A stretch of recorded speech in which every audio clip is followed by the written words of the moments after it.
When we said that we were doing that you were going to appear in an episode with us, a lot of Potter fans started saying, "Oh, that's Lily Potter," and pardon? Is there something Sophie didn't tell me or anything? Like, what's the deal with that? Yeah, so I think it's because my character has red hair. So I'm a faux redhead like you two, I suppose. Most of the stuff I get tagged in is Lily Potter fancast.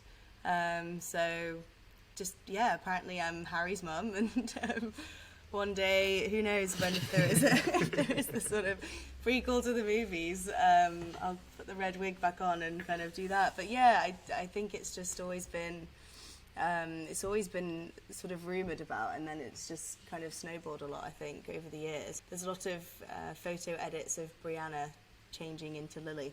There's a lot of pictures out there of me with Gryffindor scarves on and things. I'm like, cool, honorary Gryffindor for the time being, I'll take it. Yeah. What led you to acting in the first place? Because I remember you telling us how you wanted to be a surgeon for quite a while when you were younger, and then English literature. Yeah. You got to study or something like that.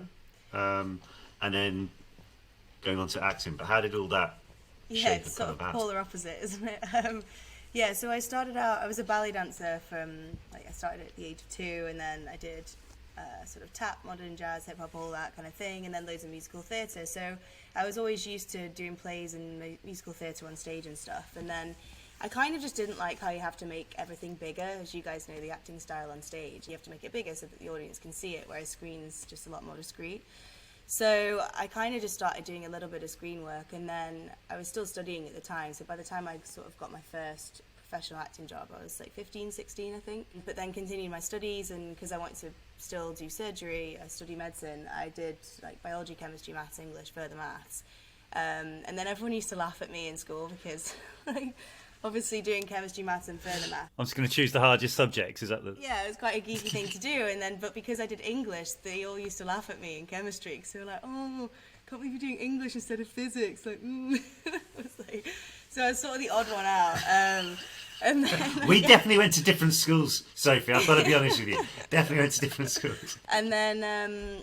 I got into university. I made a deal with my parents that if I sort of just continued acting for a while, I was allowed a year off, to defer a year of uni, basically.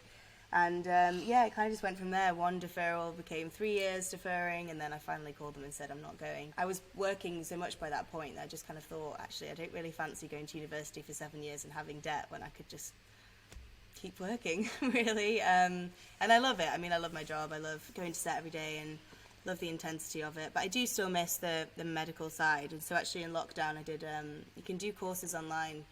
I did one with Harvard. It's like a neuroscience course online, so I did a bit of that. And then, I'd love to still study it at some point. Not so much to get the degree, but just because I miss the knowledge. But for now, just stick to the screen. What type of surgery would it have been that you would have studied? I don't know. I mean, obviously, initially you just do medicine and then you sort of pick your specialty later. So, who knows? I don't have a very, very steady hand, so neurosurgery probably not, but maybe general. Who knows? I don't know.